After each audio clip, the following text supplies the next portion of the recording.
So what happens if we have a confidence coefficient that is different from 0.95? Well, in that case, our confidence interval is going to be p hat plus or minus z alpha over 2 times the standard deviation of the sampling distribution for p hat. So this z alpha over 2, if we're looking at 0.95, then that's our 1.96.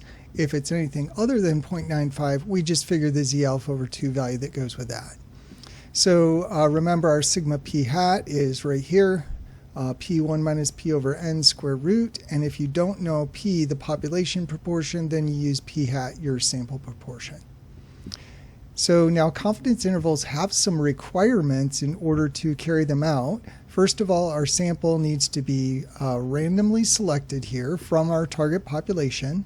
And then n p hat and n times 1 minus p hat have to be greater than or equal 15. That ensures that the normal approximation works for the p hat distribution. It assumes it's approximately normal. And then that way we can use normal CDF.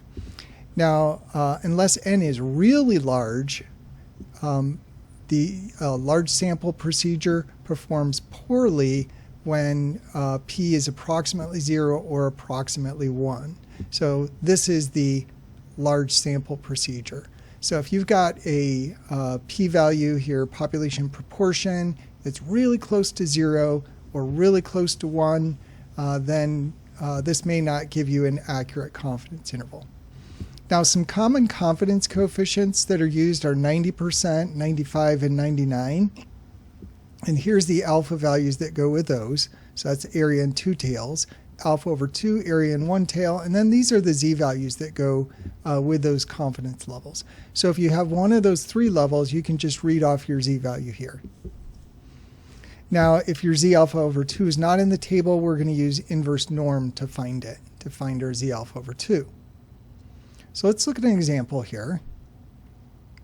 So we've got a random sample of 150 American adults. It's obtained, and each is asked if they believe that their children will have a better standard of living than they do. A total of 98 responded no.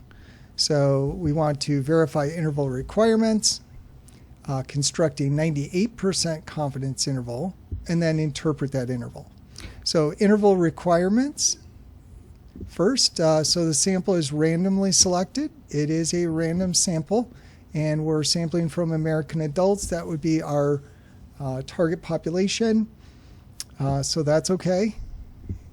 And then we need to go ahead and figure our sample proportion, which was 98 out of 150. So our p hat here is success out of total, so 98 out of 150. And if you put that in the calculator, you will get 0.653 to 3 decimal places.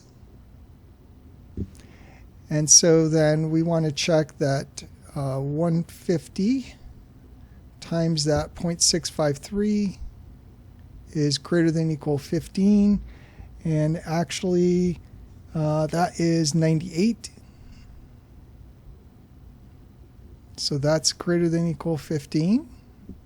And then the n1 minus p, so 150 times 1 minus that 0.653.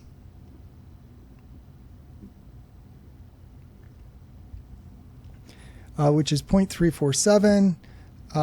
In here, times 150 gives you 52. And that is also greater than or equal 15.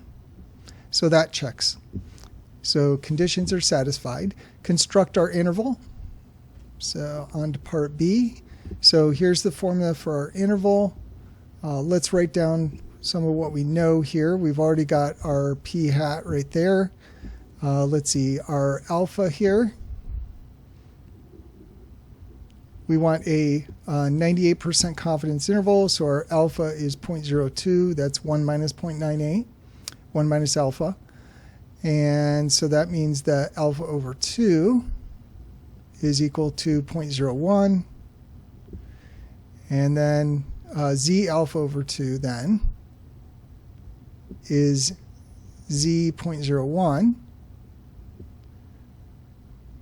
And so sketch our distribution here.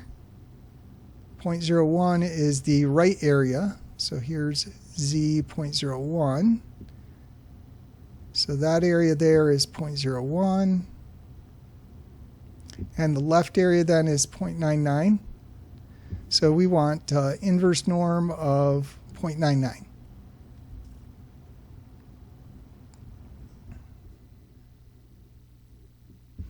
So let's compute that real quick.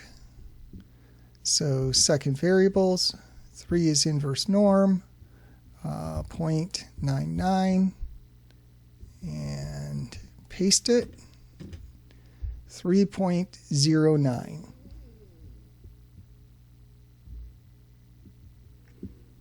Oh, I got 0.999. Second enter, I need to delete one of those 9s. There we go, 2.326.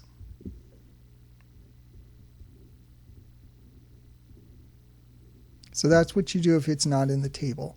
Now we're ready to do our substitution. So p hat 0.653 plus or minus 2.326 times the square root of 0.653 times 1 minus 0.653 over n, which is 150. And then in the calculator, I computed this part here first and got 0.090. So 0.653, you should double check me, plus or minus 0.090. So that gives a lower limit here of 0.563. So that's 0.653 minus 0.09. And then plus 0.09 gives us 0.743. So that's our 98% confidence interval. And then the interpretation is that we are 98% confident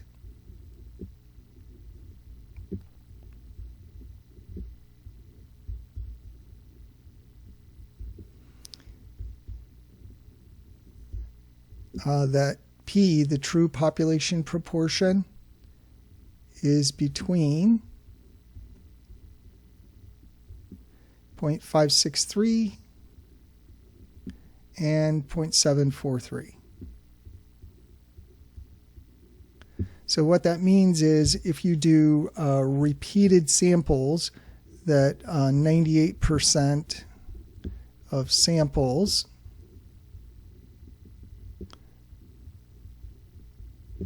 will generate confidence intervals, CIs, that contain P.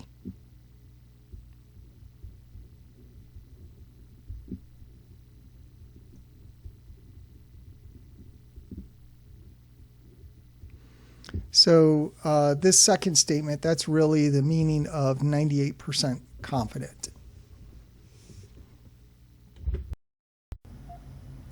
And you can check your work on the TI-84 doing stat tests 1 prop z interval. Let me show you how to do that real quick. So go to the stat menu, arrow to tests, 1 prop z interval, 1 proportion z interval is choice A. We will enter successes, which was 98, and total sample size 150, and then our confidence level 0.98. Calculate, and there's our 563 to 744. So, and that's pretty close to what we got, within 1,000th, just a little bit of round off error there.